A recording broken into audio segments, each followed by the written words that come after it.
नमस्कार, सर्वांचं मनापासून स्वागत.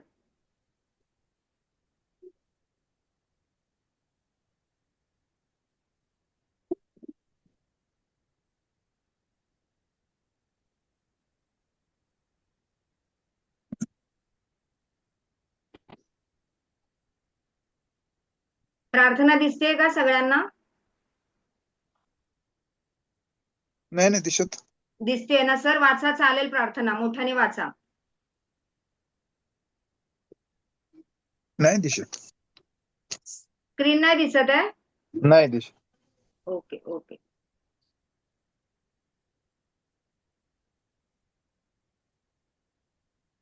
आता सर? हो दिसत. ओके, वाचा मोठ्याने. तुम्ही वाचा ना. मी नाही, तुम्ही वाचा ना. प्रार्थना आहे सर, ती वाचायला काय बरं, ठीक आहे. हरकत नाही. मला तो तुमचे समजतो चेहरे आहेत माझ्या ना जीवनाचा साईडला. संकल मालक तूच आहेस. हा जीवन हा. प्रवाह कितीही समस्या येऊ देऊ या संकट येऊ दे, आता मला त्यांची सर्व पर्वा नाही. कारण माझ्या जीवनात माझे अधिष्ठान आहे आणि तिथे तुझे अधिष्ठान, तिथे समस्या नाही. आणि समस्या असतील तर त्या समस्येचे उत्तर निश्चित आहे. कारण तू स्वतःच एक उत्तर आहे. तू स्वतः समाधान आहेस. तूच आनंद आहेस. हे परमेश्वरन तसेच आम्हाला मार्गदर्शन कर, आम्हाला प्रेरणा दे, कारण तू सोडून आम्हाला कोणीच नाही. Okay, thank you. Thank you so much sir. तर मला वाचायला काय प्रॉब्लेम नाहीये. तुमचे नाही नाही चेहरे साईडला चालेल. असतात ना, मला ओके ओके पूर्ण नाही दिसत ते. ओके ओके ओके आम्हाला दिसतं म्हणून खूप बरं. मग कसं वाटलं तुम्हाला सर प्रार्थना वाचून? स्वामी समर्थांची प्रार्थना आहे, बरोबर ना? हो की हे छान. परमेश्वरा, तू जिथे आहेस, तुझं अधिष्ठान जिथे आहे, तिथे सर्व आहे. म्हणजे तू सोडून आम्हाला कोणीच नाहीस. म्हणजे कोणीच नाही. परमेश्वराची एखादी छोटीशी प्रार्थना 2 सेकंदाची म्हटल्यानंतर पण आपल्याला इतकं पॉझिटिव्ह फील होतं. मग तुम्ही विचार करा, जर रेकी आपण जाणून घेऊन जर आपल्या आयुष्यामध्ये डेली जीवनामध्ये व्यावहारिक जीवनामध्ये जर आपण त्याचा फायदा घ्यायला सुरू केला, तर विचार करा किती मॅजिकल आणि मिरॅकल्स होतील आपल्या जीवनामध्ये. रेकी काय आहे? पहिलं तर आपण जाणून घेणार आहोत की रेकी काय आहे. रेकीची हिस्ट्री जाणून घेणार आहोत. ती कुठून आली आहे, कोणी आणलं रेकीला, बरोबर? आणि रेकीची 5 प्रिन्सिपल जे डॉक्टर मिकाऊ सुई यांनी 1920च्या दशकामध्ये ही रेकीची शोध लावला, म्हणजे आपल्यापर्यंत ही रेकी पोहोचवली. तर त्याचा आपण 5 प्रिन्सिपल जाणून घेणार आहोत की आपण ती 5 प्रिन्सिपल आपल्या जीवनामध्ये त्याचा उपयोग केल्यानंतर कसं काय आपलं आयुष्य वेगवेगळ्या पद्धतीने मॅजिकली खूप छान होतं. म्हणजे तुम्हाला सपोज आपल्याला काही शारीरिक समस्या असतील, कुठे काय दुखतंय, कुठे काय होतंय, स्वामी कुठे समर्थ. एखादा आजार असेल, बरोबर? काही आर्थिक अडचणी असतील, अजून तुम्हाला सांगते काही मानसिक, म्हणजे जसं डिप्रेशन, जसं काही विचार असतात आपल्याला डोक्यात सतत सतत येणारे विचार, त्याच्यामुळे आपण खचून जातो, बरोबर? आपल्या आयुष्यामध्ये आपल्याला असं वाटतं की माझं मन शांत नाहीये, मला जे हवंय, मला ज्या गोष्टी हव्यात त्या मला मिळत नाहीयेत. तर अशा सगळ्या गोष्टींवरती एक औषध म्हणजे रेकी. आता रेकी हे औषध आहे म्हणजे काय? हे परमात्म्याच्या जोडीने आपल्याला हे मिळतंय, बरोबर? म्हणजे असं आहे का याचा अर्थ की डॉक्टर पाणी करायचं नाही त्याच्यासाठी? समजा एखादा आजार असेल तर डॉक्टर पाणी हे मस्ट आहेच, डॉक्टर तर करायचेच आहेत. पण असं असतं बघा, एखादा कुठला आपल्याला एखादा रोग झाला, समजा एखादं ओपन हार्ट सर्जरी झाली आपली सपोज, बरोबर? तर त्या सर्जरीमध्ये नंतर पण जे होणाऱ्या वेदना आहेत ज्या आपल्याला, म्हणजे आपण औषधं तर चालू असतात, बरोबर? आपल्याला नंतर पण खूप वेदनांना सामोरं जावं लागतं. मग त्या वेदना कशा हील करायच्या हे रेकी मार्फत आपण शिकतो. रेकी आपल्याला खूप महत्वाची ठरते, खूप उपयोगी ठरते त्या गोष्टींसाठी, बरोबर? एखादा कुठला सपोज आजार असेल तर आपल्याला तो स्वतःच आधीपासूनच न होण्यासाठी पण आपल्याला रेकी मदत करते, बरोबर? जर आपण पहिल्यापासूनच रेकीचे साधक असू, रेकी हिलर असू, तर पहिल्यापासूनच आपण रेकी घेत असू स्वतः, तर रेकी आपल्याला आपल्या जीवनामध्ये ते आजार होण्यापासून आपल्याला आपल्याला दूर ठेवते, म्हणजे ते काही आजार आपल्यापर्यंत येत नाही. एक गोष्ट, पहिली गोष्ट तर बरोबर. आणि असलेले आजार मुळासकट आपल्यापासून दूर जातात. तर आता मी तुम्हाला सांगते की रेकी म्हणजे काय नेमकं.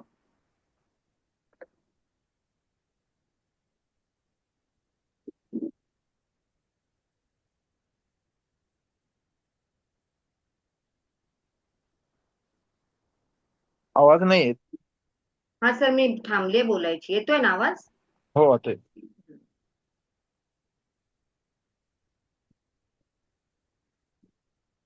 स्क्रीन दिसते ना सर? हो हो दिसते.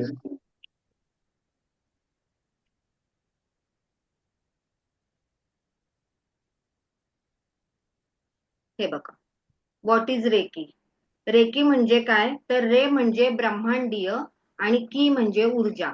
जसं प्राण ऊर्जा म्हणतो आपण, ह्याला जीवन ऊर्जा म्हणतो.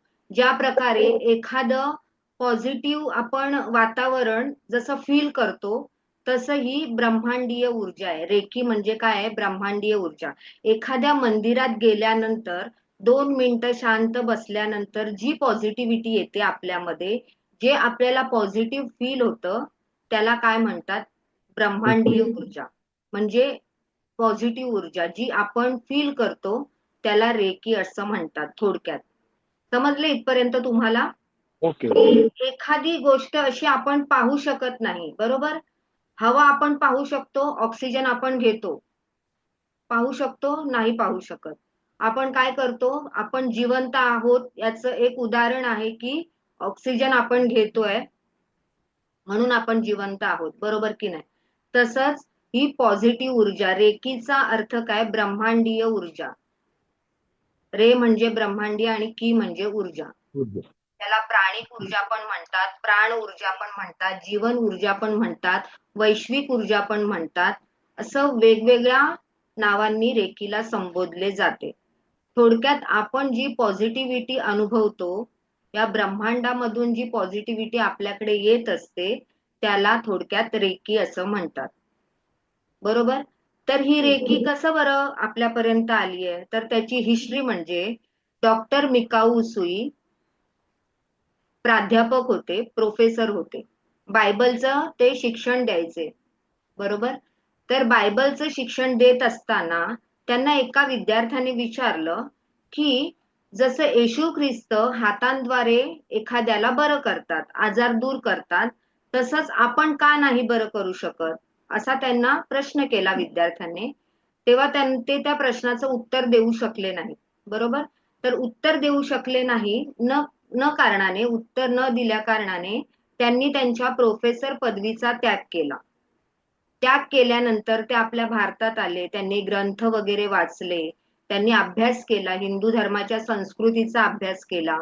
नंतर मग ते परत जपानमध्ये गेले आणि क्योटो शहरामध्ये त्यांना सगळं वाचूनही असं पूर्ण असं हे नव्हतं झालं, ज्ञात नव्हतं झालं की रेकी म्हणजे नेमकं काय, बरोबर. त्यांना चिन्ह दिसलेले, सगळं काही दिसलं, पण त्यांना जे हवं होतं ते त्यांना त्याच्यातून अवगत नव्हतं झालं, मिळालं नव्हतं त्यांना. तर त्यांनी काय केलं, त्यांनी ठरवलं की 21 दिवस आपण तपश्चर्या करायची. म्हणून ते कुरियामा पर्वतावर क्योटो शहरामध्ये 21 दिवस तपश्चर्येसाठी बसले. आणि तपश्चर्या करता करता अगदी 20 दिवस होऊन गेले, तरी पण त्यांना असं काहीच त्यांच्यासोबत असा चमत्कार नव्हता झाला, किंवा त्यांना काही असं समजलं नव्हतं की माझं आता 21 दिवसाची तपश्चर्या संपणार आहे. सकाळी सूर्योदयापासून सूर्यास्तापर्यंत ते बसायचे तपश्चर्येला. 21व्या दिवशी जेव्हा उठता उठता त्यांना एक असा प्रकाशाचा गोळा पूर्ण सहस्रार चक्रापासून त्यांच्या पूर्ण शरीरावर थबकला. आणि एखादं 2 मिनिटात असं आपल्यासोबत काहीतरी होते, एखादी घटना, आणि त्यावेळेला आपल्याला अंदाज लागत नाही की काय झालंय माझ्यासोबत, तसं त्यांच्यासोबत झालं आणि ते निश्चित पडले. त्यानंतर त्यांना थोड्या वेळानंतर जेव्हा त्यांना शुद्ध आली, तेव्हा ते एकदम ठणठणीत होते. म्हणजे 21 दिवस एखादी तपश्चर्या केल्यानंतर, न खाता पिता, अन्न पाणी न ग्रहण करता, एखाद्या व्यक्तीला किती त्रास होतो, म्हणजे अशक्तपणा वगैरे फील होतं, बरोबर. पण त्यांना तसं काहीच झालं नव्हतं. ते एकदम ठणठणीत होते, एकदम त्यांना एकदम छान वाटलं आणि ते उतरायला लागले पर्वतावरून. त्यावेळेला त्यांच्या पायाला ठेच लागली.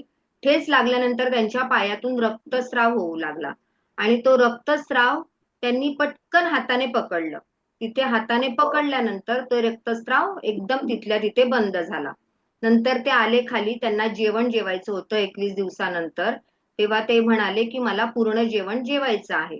आणि त्यावेळेला ते जेव्हा ते जे जेवण देणारे होते ते म्हणाले की तुम्ही पूर्ण जेवण जेवू नका, तुम्ही 21 दिवस उपाशी होतात तर थोडंफार अन्न ग्रहण करा. तर ते बोलले हरकत नाही, मी पूर्ण जेवणार. आणि मग त्यावेळेला ते पूर्ण जेवले तरी सुद्धा त्यांना कुठल्याही प्रकारचा त्रास झाला नाही. नंतर त्याच गृहस्थांची मुलगी दातदुखीने त्रस्त होती आणि तिला त्यांनी हाताने स्पर्श करून, जेव्हा त्यांनी त्या व्यक्तीची परमिशन घेतली तिच्या वडिलांची, ते बोलले मी बघू का जरा. आणि त्यावेळेला त्या दातावरती त्यांनी गालावरती हात ठेवला तिच्या आणि त्यावेळेला तिच्या गालाची जी सूज असते ती पूर्णपणे निघून जाऊन तिचा दात पूर्णपणे एकदम वेदना विरहित झाला. म्हणजे अजिबात त्याचे ठणके थांबले आणि तो बरा झाला. असे त्यांना 3 चमत्कार रेकीचे ही तपश्चर्या केल्यानंतर दिसून आले. बरोबर. तर त्यांनी काय ठरवलं की आपण आपल्या शहरामध्ये जी गरीब जमात आहे, जे भीक मागून वगैरे खातात, त्यांना आपण व्यवस्थित करायचं. बरोबर. तर त्यांनी ते त्यांना व्यवस्थित करायचं हे सुरू केलं, सत्र सुरू केलं त्यांचं. आणि ते करायचे, रोज त्यांना बरे करायचे. मग काही लोक ना कालांतराने परत परत येऊ लागले आणि त्यांना काय म्हणाले की तुम्ही आम्हाला बरं कशासाठी केलं, आमचं जे जीवन होतं, पूर्वीचं जे जीवन होतं तेच छान होतं आमचं जीवन, तुम्ही आम्हाला तसंच करा. मग त्यावेळेला त्यांना कळलं की रेकी कोणीही मागितल्याशिवाय, की आपल्याला पाहिजे असं म्हटल्याशिवाय देऊ नये. ज्या व्यक्तीला त्याची गरज आहे त्याच व्यक्तीला देण्यात यावी रेकी. बरोबर. तर असं ते सगळं त्यांनी सांगितलं आणि आपल्यापर्यंत ही विद्या कशी आली, तर त्याच्यानंतर दुसरे रेकीचे ग्रँड मास्टर चिजुरो हयाशी आणि तिसऱ्या रेकीच्या ग्रँड मास्टर हवायो तकाता, त्या तर कॅन्सरने एकदम पीडित होत्या. वयाच्या 30व्या वर्षी त्यांना कॅन्सर झाला होता आणि त्याच्यानंतर त्या जपानमध्ये येऊन त्यांनी स्वतःवरती रेकीचं पूर्ण रेकीने उपचार केले. नंतर त्या ग्रँड मास्टर झाल्या. नंतर त्यांच्या मुलींनी हा वारसा पुढे आणून पॉलो हॉरनने आपल्यापर्यंत रेकी आणली आहे.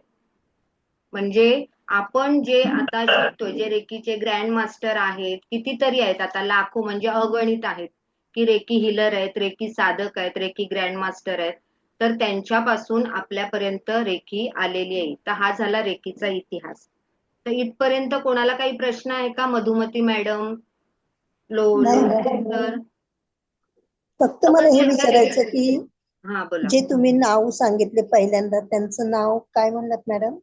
Doctor Mikao उसुई. Doctor Mikao उसुई. जरी तुम्ही नेटवरती सर्च केलात ना त्यांना, तरी त्यांचं नाव येईल. ओके. Doctor Mikao Usui. उसूळ. उसुई. उसुरी. US. हा, उसुई. उसूळी. Yes yes. Okay okay. तर ही रेकी आपल्यापर्यंत अशा प्रकारे आलेली आहे. आणि रेकीची 5 प्रिन्सिपल जाणून घ्या.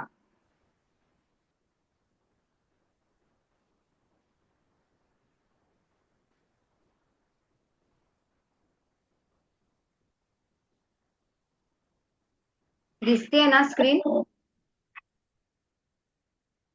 नाही मॅडम. स्क्रीन नाही दिसत आहे? नाही.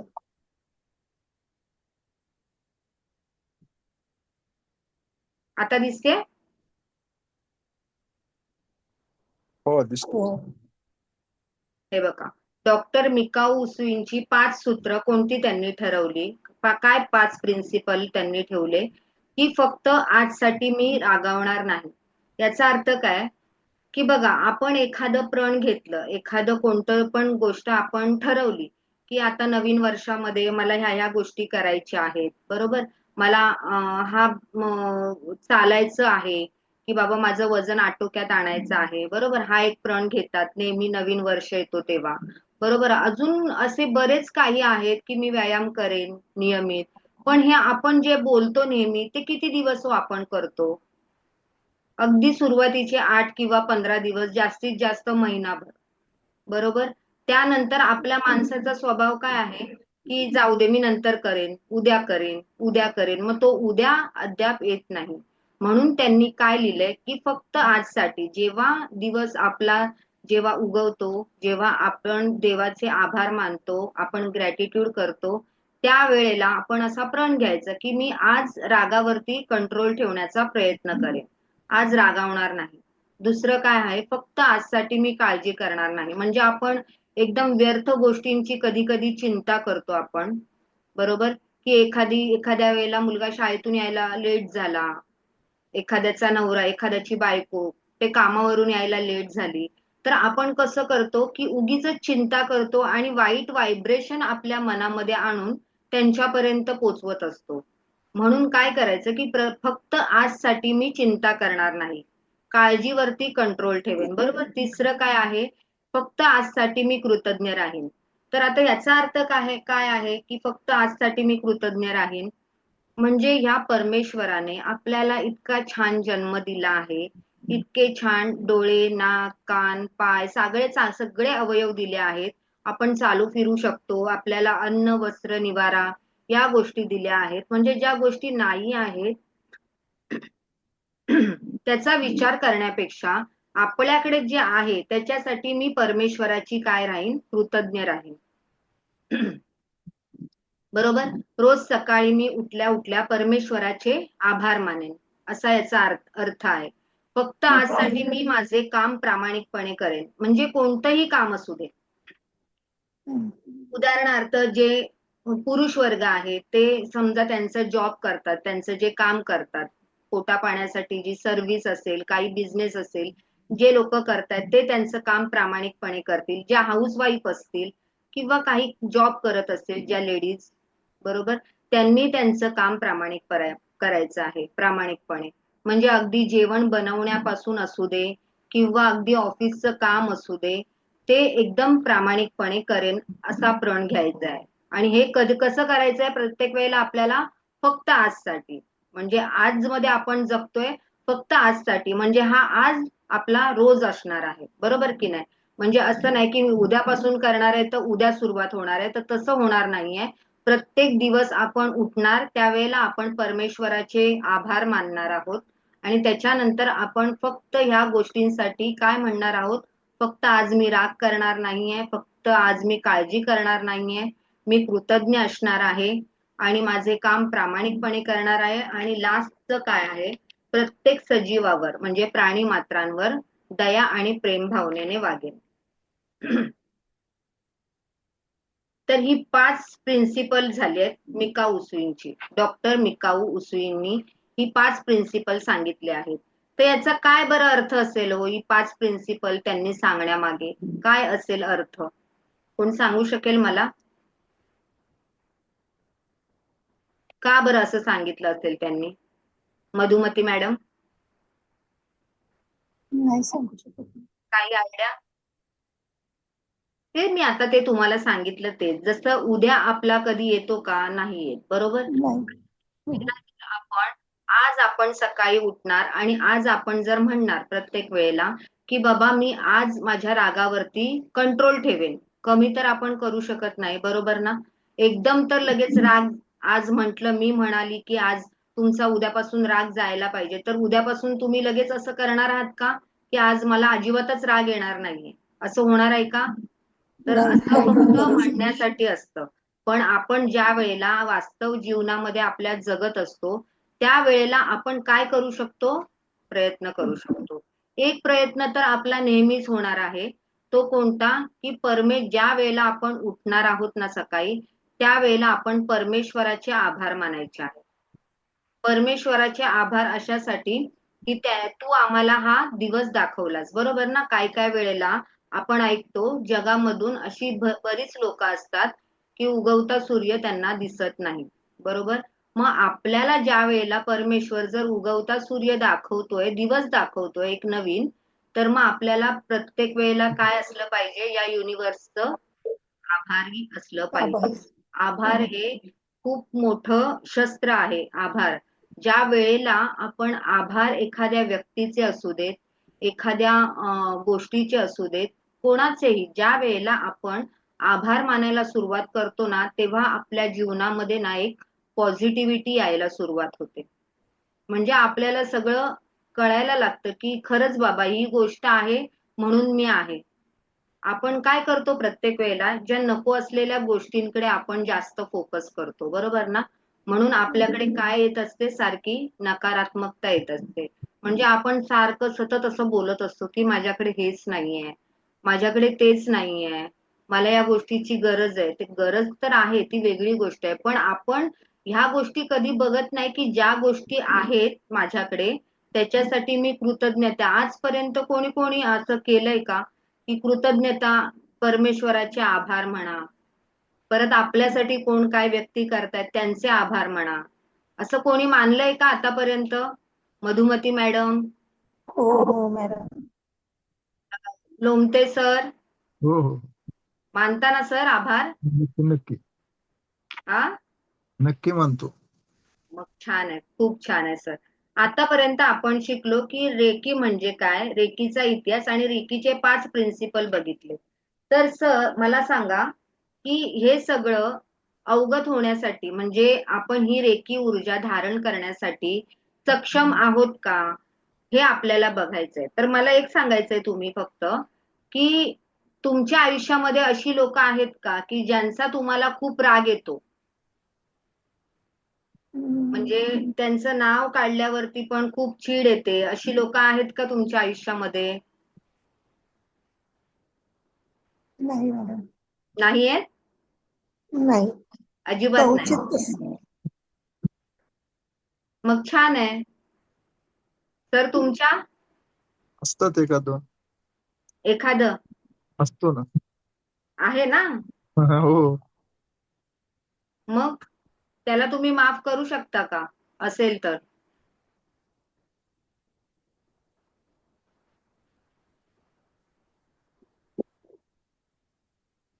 किंवा मग लॅमिनेशन करून त्याचं नाव आपण भिंतीवर टांगू शकतो? नाही. नाही टांगू शकत ना. मग माफ तर करू शकतो ना सर, आपल्याला कुठे त्याला जाऊन तिकडे माफ करायचंय. आपल्याला बरोबर. इथे बसल्या बसल्या माफ करायचंय त्या व्यक्तीला. बरोबर. तर माफ तर आपण करू शकतो.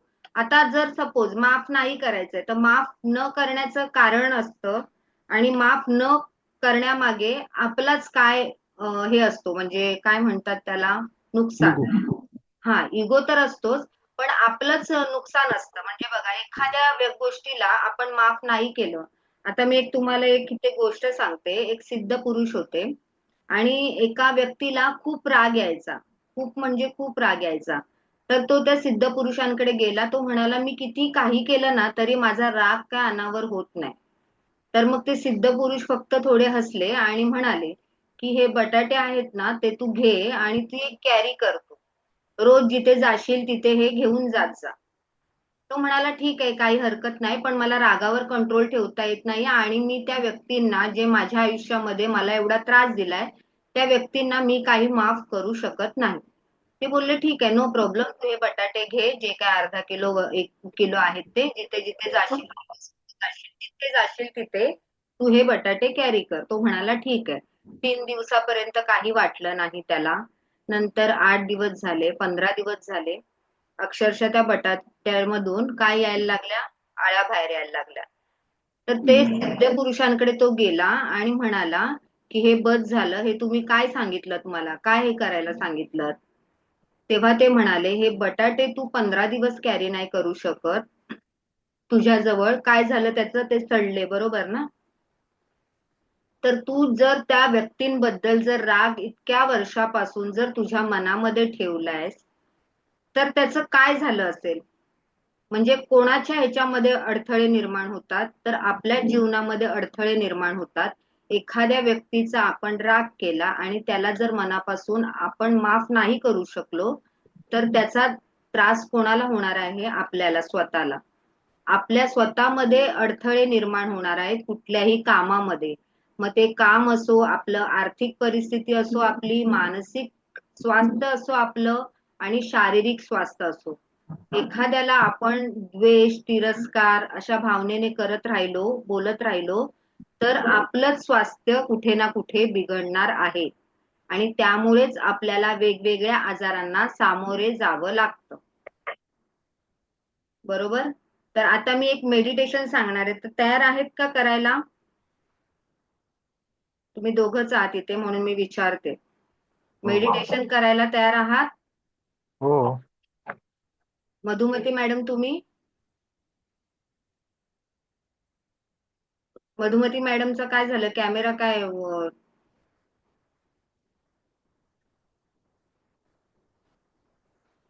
वंदना मॅडम तुम्ही मेडिटेशन करणार आहात का?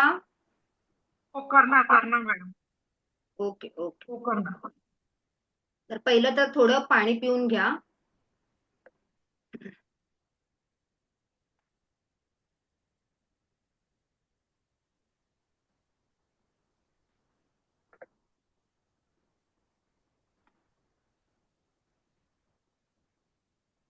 नाही अजून.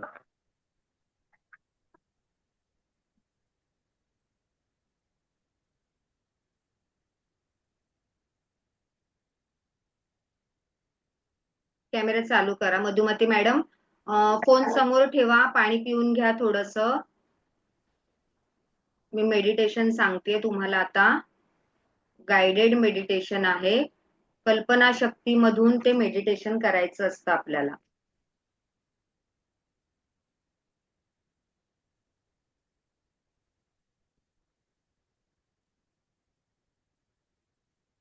ओके.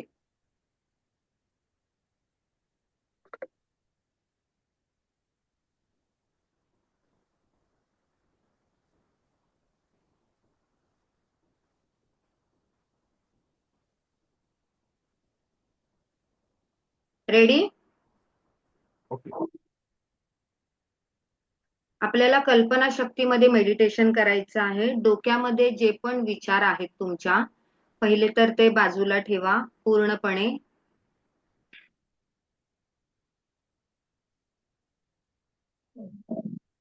तुम्ही जर मनापासून केलात तर तुम्हालाच त्याचा अनुभव येणार आहे.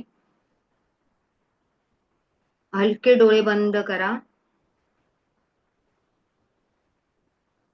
एक दीर्घ श्वास घ्या. पाठीचा कणा ताठ ठेवा. व्यवस्थित बसा.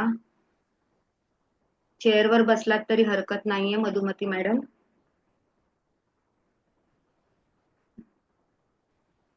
पाठीचा कणा ताठ ठेवा. एक दीर्घ श्वास घ्या. एक दीर्घ श्वास सोडा. एक दीर्घ श्वास घ्या. एक दीर्घ श्वास सोडा.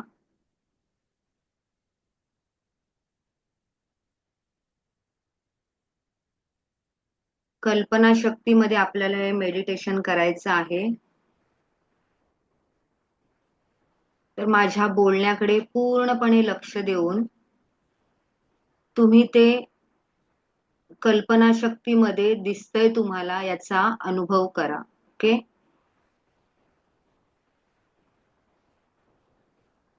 एक दीर्घ श्वास घ्या. एक दीर्घ श्वास सोडा.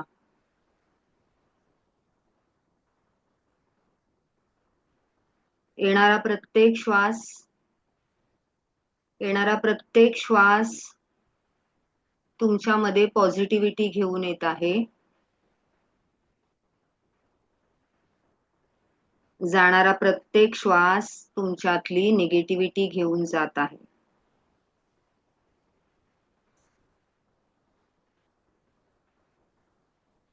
येणारा प्रत्येक श्वास पॉझिटिव्हिटी घेऊन येत आहे.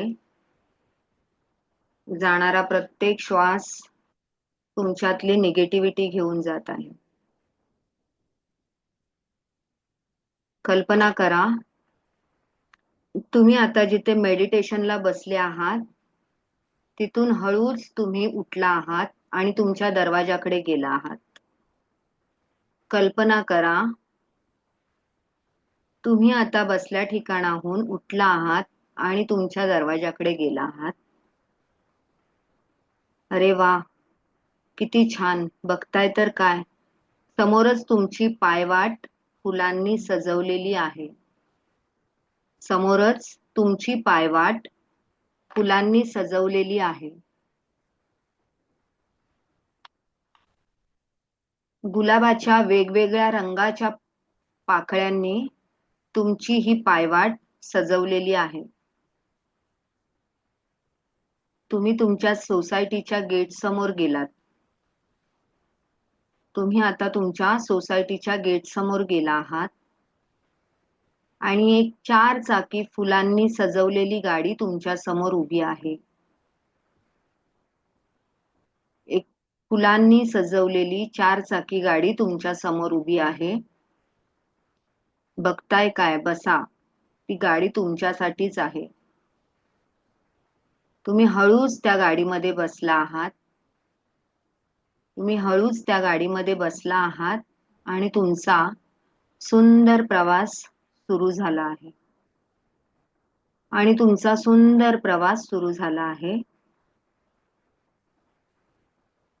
तुम्ही एका वनामधून प्रवास सुरू केला आहात.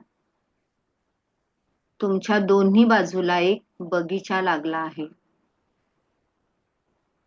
सुंदर फुलांनी आणि फळांनी तो बगीचा सजलेला आहे. तुमचं मन एकदम प्रफुल्लित झालं आहे. तुमचं मन एकदम प्रफुल्लित झालं आहे. सुंदर फुलं पाहून तुमच्या चेहऱ्यावर एक हास्य उमटलं आहे. तुमचं मन एकदम प्रफुल्लित झालं आहे. आणि त्या प्रवासाचा आनंद घेत घेत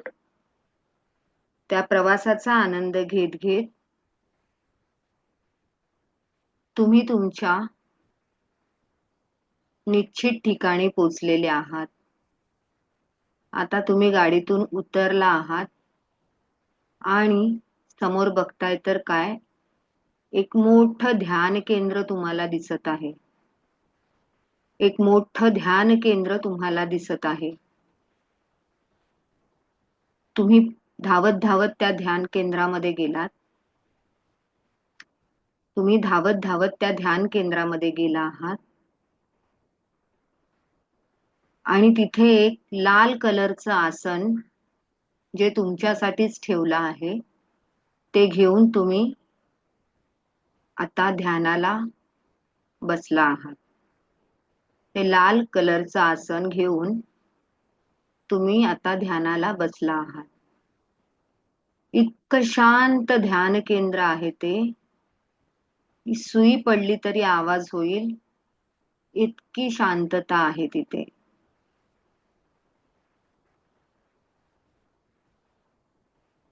आता कल्पना करा तुमच्या वयाच्या मागील 10 वर्षाचा काळ तुम्हाला आठवायचा आहे. आता जे तुमचं वय आहे तिथून मागचा 10 वर्षाचा काळ तुम्हाला आठवायचा आहे. या 10 वर्षाच्या काळामध्ये ज्या लोकांनी तुमचं मन दुखवलं आहे, या 10 वर्षाच्या काळामध्ये ज्या लोकांनी तुमचं मन दुखावलं आहे त्या प्रत्येक व्यक्तीला तुम्ही माफ करत आहात. त्या प्रत्येक व्यक्तीला तुम्ही माफ करत आहात.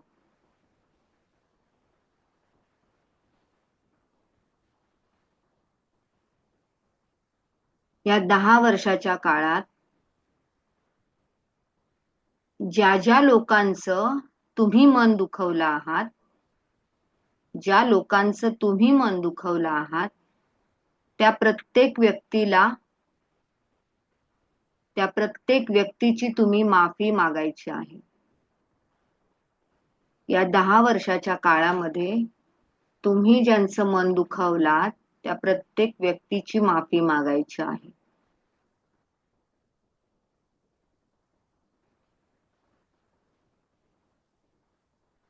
त्या प्रत्येक व्यक्तीला तुम्ही माफ करत आहात.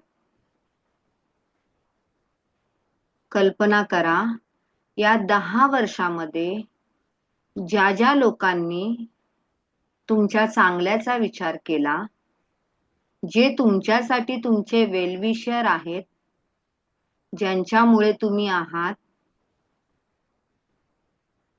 असं तुम्हाला वाटतंय की या व्यक्ती माझ्या आयुष्यामध्ये खूप महत्वाच्या आहेत,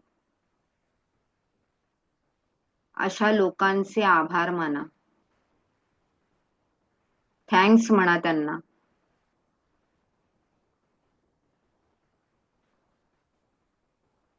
आता तुम्ही अजून पाठी 10 वर्षाच्या काळामध्ये जात आहात.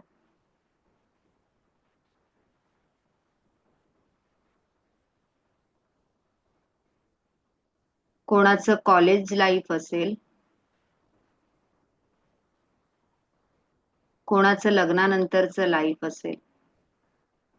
त्या 10 वर्षामध्ये पण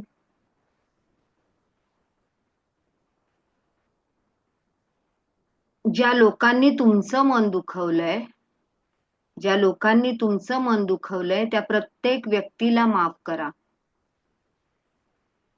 त्या प्रत्येक व्यक्तीला माफ करा. तुम्ही ज्यांचं मन दुखवलं आहात, त्या प्रत्येक व्यक्तीची माफी मागा. तुम्ही ज्यांचं मन दुखवलं आहात, त्या प्रत्येक व्यक्तीची माफी मागा. खूप बरं वाटेल तुम्हाला. आणि तुमच्यासाठी जे महत्वाची लोक आहेत, त्यांना थँक्स म्हणा. आभार माना त्या व्यक्तींचे की तुमच्यामुळे आज आम्ही इथे आहोत. कृतज्ञ रहा. आभार माना, थँक्स म्हणा.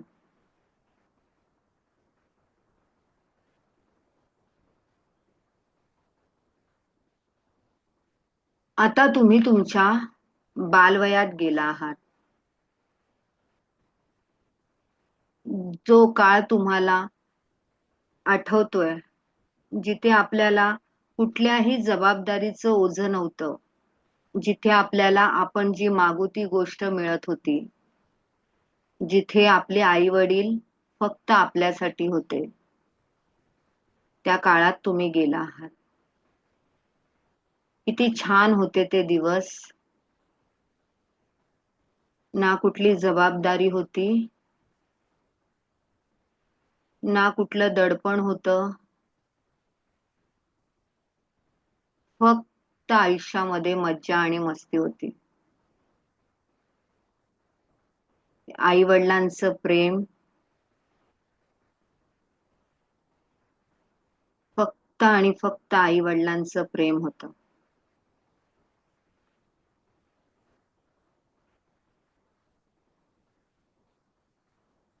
तुम्ही तुमच्या आईच्या मांडीवर, आईच्या कुशीत गेला आहात आणि तिला म्हणत आहात, थँक्यू आई, मला हा मौल्यवान जन्म दिल्याबद्दल. थँक्यू बाबा, मला हा मौल्यवान जन्म दिल्याबद्दल. तुम्ही तुमच्या आई वडिलांना कृतज्ञतेने व्यक्त होत आहात. तुमच्या आई वडिलांनी जर तुमचं मन दुखवलं असेल कधी, तर त्यासाठी त्यांना माफ करा. तुम्ही तुमच्या आई वडिलांचं मन दुखवलं असाल तर त्यासाठी त्यांची माफी मागा. मागा माफी. जर असा कोणता प्रसंग असेल की तुम्हाला तो आठवून रडू येत असेल, तर व्यक्त व्हा. तुम्हाला असा कोणता प्रसंग असेल की तो आठवून तुम्हाला हसू येत असेल, तर व्यक्त व्हा.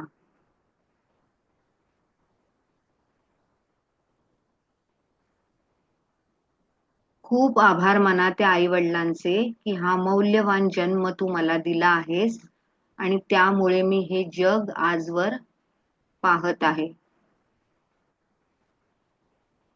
त्यासाठी त्यांचे मनापासून आभार माना. आभार, आभार, आभार.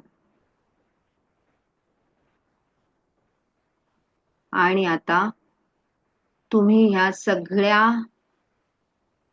मोहातून, सगळ्या रागातून, सगळ्या द्वेषातून आता मुक्त झाला आहात अशी कल्पना करा की तुम्हाला कशाचंच काहीच वाटत नाहीये. एखाद्याला माफ करणं तुम्हाला सहज शक्य आहे. एखाद्याची माफी मागणं चुकलं असेल तर ते पण तुम्हाला सहज शक्य आहे. आणि एखाद्याबद्दल कृतज्ञता व्यक्त करणं ते पण तुम्हाला सहज शक्य आहे. आता तुम्ही त्या ध्यान केंद्रामधून एक तुमच्या हातात रिकामी कोरी पाटी घेऊन उठला आहात. आता तुम्ही ध्यान केंद्रातून एक रिकामी कोरी पाटी घेऊन उठला आहात आणि तुमचा परतीचा प्रवास सुरू झाला आहे. तुम्हाला खूप हलके वाटत आहे. ज्या गाडीने तुम्ही गेला होतात त्या गाडीत तुम्ही आता परत बसला आहात आणि तुमचा परतीचा प्रवास सुरू झाला आहे. तुम्हाला खूप छान हलकं मोकळं वाटत आहे. तुम्ही ती पाटी घेऊन आता तुमच्या घरी जिथे तुम्ही बसला होतात तिथे आला आहात. आता ती पाटी घेऊन जिथे बसला होतात तिथे आला आहात आणि आता कल्पना करत आहात की ही मागची 10 ते 15 मिनिटं माझ्यासाठी खूप छान होती. मला सगळं काही हरवल्यासारखं वाटत होतं. अशी माझ्या आयुष्यातली 10 ते 15 मिनिटं होती. Thank you universe, thank you universe, thank you universe. हळूहळू डोळे उघडायचे आहेत. ती एनर्जी तुमच्यावर फील करून घ्यायची आहे. हात रब करायचे आहेत.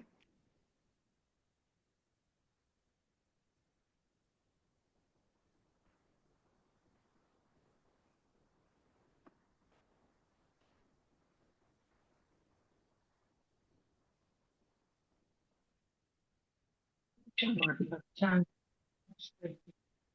झालं मेडिटेशन वंदना मॅडम? हो, छान वाटलं.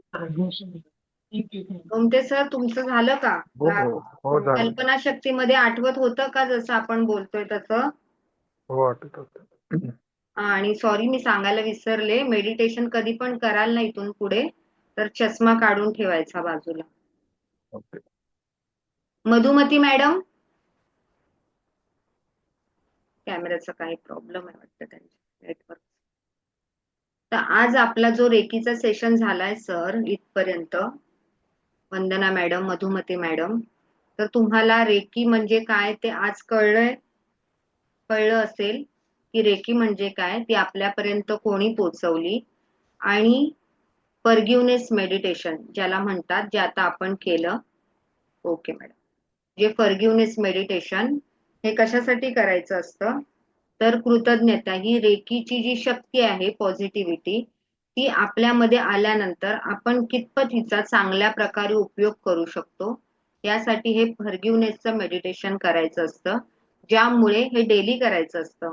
जसं आता इथे बसलेल्यांपैकी आता मधुमेती मॅडम, सर, तुमच्यामध्ये तर तुम्ही म्हणताय की इतकी माणसं अशी कोण नाहीयेत की बाबा ज्यांचा आपण राग करतोय, तिरस्कार करतोय, बरोबर.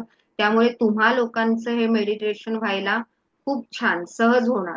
ज्या लोकांमध्ये ह्या भावना असतात की तिरस्कार, राग, द्वेष एखाद्या प्रती, तर त्या लोकांना हे मेडिटेशन करायला खूप अवघड जातं. थोडक्यात म्हणजे कसं, जास्त दिवस लागतात की बाबा या मेडिटेशन मधून त्या पॉझिटिव्हिटीचा अनुभव येण्यासाठी जास्त वेळ लागतो त्यांना. पण जर केलं तर काहीही अशक्य नाही. जसं स्वामी म्हणतात, अशक्य अशी कोणतीही गोष्ट नाही, बरोबर. तसंच आहे हे की मेडिटेशन आपण जर रोज केलं फॉरगिव्हनेसचं तर आपल्याला खूप हलकं वाटतं, रिलॅक्स वाटतं, माइंड एकदम शांत होतं आपलं, बरोबर. तर करण्याचा प्रयत्न करा. उद्या आपला अजून वेगळा सेशन असणार आहे. आपण 7 चक्राचं पण नॉलेज घेणार आहोत, बरोबर. 24 बॉडी पॉइंट कसे हील करायचे ते पण पाहणार आहोत. रेकीची अटेनमेंट पण घेणार आहोत. बरोबर 4 ते 5 परत आपला उद्या पण सेशन राहणार आहे. तर सगळ्यांनी वेळेवर जॉईन व्हायचा प्रयत्न करा. बरोबर. ओके. एवढ्या सेशन मध्ये काही प्रश्न वगैरे विचारायचा असेल तर विचारू शकता.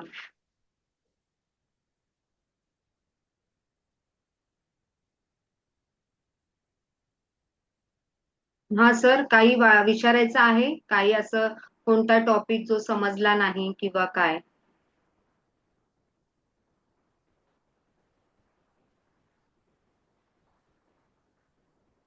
नाही सर? नाही. ओके ओके, धन्यवाद. मधुमती मॅडम तुम्हाला?